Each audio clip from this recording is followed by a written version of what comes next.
Dr. Poppy Moon, and today I'm going to read for you The School with No Rules, which was written and illustrated by me.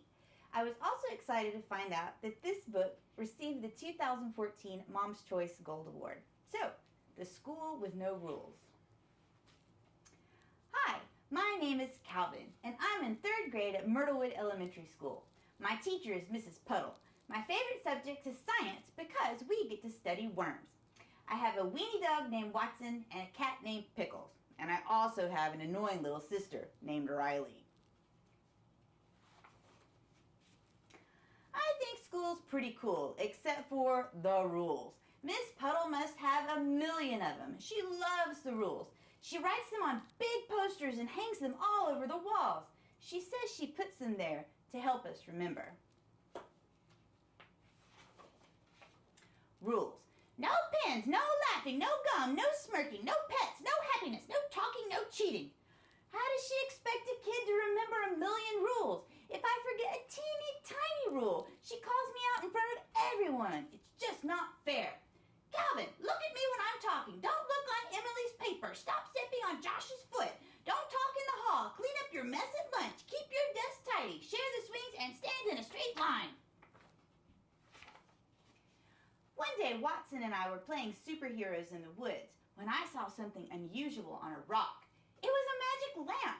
There was some dirt on it, so I used the hem of my super cape to rub it off. It started to smoke. I was so surprised I dropped it on the ground. It began giving off big purple and gold sparks. The lid popped out and out came a genie, a real genie and his tiny kitten. The genie spoke. Hello, young Calvin. Thank you for releasing me from my lamp. I've been stuck inside for almost 1,000 years with no books or TV, only Inky here to keep me company. Inky glared at Watson. Anyway, kid, the deal is once you release a genie from his lamp, you get 2 wishes. So think about them hard and I grant them. But here's a tip. Never wish for it to rain fish because it can get kind of stinky. Ting! Calvin thought long and hard. Then it hit him. He would wish for a school with no rules. What a great idea. Mr. Genie, I have my first wish. I wish that my school had no rules. Done, said the genie, and with a swish of sparkles, the genie and his cat disappeared into the lamp. As he walked home, Calvin hummed a happy tune. Tomorrow is going to be the best day of school ever. When his alarm rang, he jumped out of bed, got dressed, and ran to meet the bus. The other neighborhood kids were chatting and comparing lunches. Calvin looked at his watch. The bus was due in 2 minutes. 2 minutes passed, then 3, then 4, then 10. The kids started to wonder, where's the bus? We're going to be late for school. Finally, the bus tore around the corner, sped down the street, and screeched to a halt. The bus driver, Mr. Katz, opened the door. Mr. Katz, is everything okay? You were so late, Calvin said.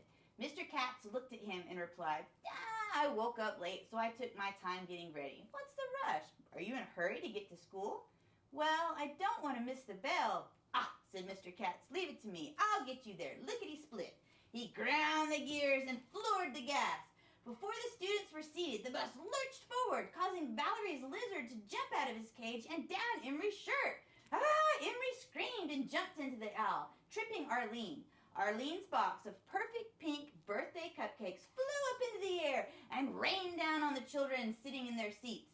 One of the cupcakes fell into Blake's milk with a big sploosh. The rest of the students were covered in milk.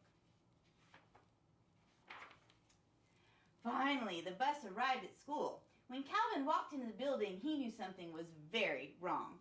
None of the students were going to their classes. The principal, Miss Stromberg, was standing in the hall eating an ice cream bar.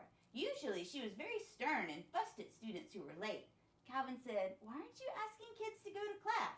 Miss Stromberg shrugged her shoulders and took another bite.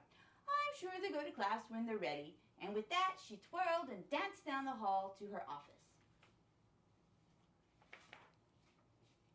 Calvin raced to class, confident that Miss Puddle would set things right.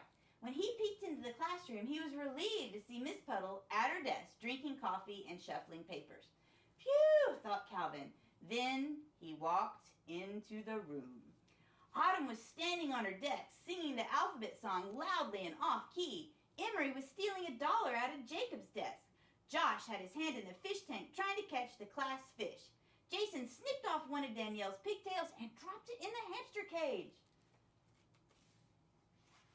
And then, fire! The fire alarm rang. It must be a fire drill, said Miss Puddle. Let's line up to go outside. Finally, thought Calvin. He was glad Miss Puddle was taking charge. Instead of lining up correctly, the students bolted from the room, shouting, fire, fire! Other students poured out of their classrooms. The hall was in total chaos. Students were running into each other, pushing and shoving their way to the doors. Calvin saw a tiny kindergartner trip and fall. None of the other students stopped to help him as they rushed past. Emily's glasses were knocked off her face and fell to the floor. My glasses, I can't see. With a loud crunch, her glasses were smashed to bits under the feet of her classmates. Normally, when there was a fire drill, the students were supposed to quietly and quickly line up behind their teacher. Calvin looked for Miss Puddle, but she, Mr. Moon, and Miss McCain were swinging on the monkey bars. He looked around in alarm. Two boys started shoving each other. A ring of students formed around them, shouting, fight, fight, fight! Other students were playing chase, doing backflips, and throwing rocks. Then the lunch bell rang.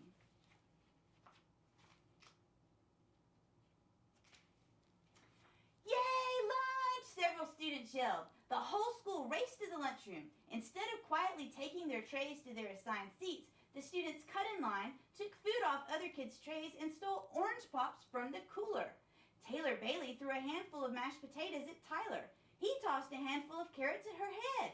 The carrots missed and hit Miss Stromberg square in the face. Then Miss Stromberg tossed a handful of taco salad at Mr. Bennett. Someone yelled, food fight! And everyone joined in. Calvin couldn't stand it a minute longer. He ran out of the building and all the way to the woods. I understand now. Today was awful. Please fix it. Breathlessly, he took the lamp off the rock and rubbed it vigorously. The genie appeared along with Inky. So, young Calvin, do you have your second wish? Yes, yes, please make the school have rules again. The genie chuckled. I guess you realize the rules are important. They keep you safe at school. Done, said the genie, and with a swish of his hand, the genie and the lamp disappeared into a plume of smoke and sparks. To Calvin's relief, the next day, everything was back to normal. The bus was on time. Miss Stromberg was in the hall reminding students to move quietly and quickly into their classrooms. Calvin peeked into the corner of his classroom, and Miss Puddle saw him. Hurry up and sit down, Calvin. You need to start your morning work. He put his backpack in the cubby and watched his classmates working. No wasting time. Don't run with scissors. No gum or candy. Do not dawdle. Horseplay is not acceptable. Do not put tacks in my chair. Do not play in the restroom. No knock-knock jokes. Do not pick your nose. Hands to yourself. Wash your hands. Do not feed the fish carrots and eat your vegetables. Farts are not funny. Do not burp in my face. Sneeze into your shoulder. Eyes on your own work. Teasing is not allowed. Do not draw on your desk. No tacks on my chair. Do not lean in your chair. Keep your desk clean. Do not pass notes. Do not laugh if someone falls in the mud. Calvin, sit down and get cracking. Jason, stop pulling Danielle's braids. Autumn, keep your eyes on the own paper. You all know the rules. Miss Puddle frowned and wagged her finger. If for some reason you have forgotten our rules, they are posted on the wall. And she pointed at the posters. Calvin smiled and started his morning work. He had never been so happy to follow the rules. And that is The School with No Rules, written and illustrated by me, Dr. Poppy Moon. Thanks for listening.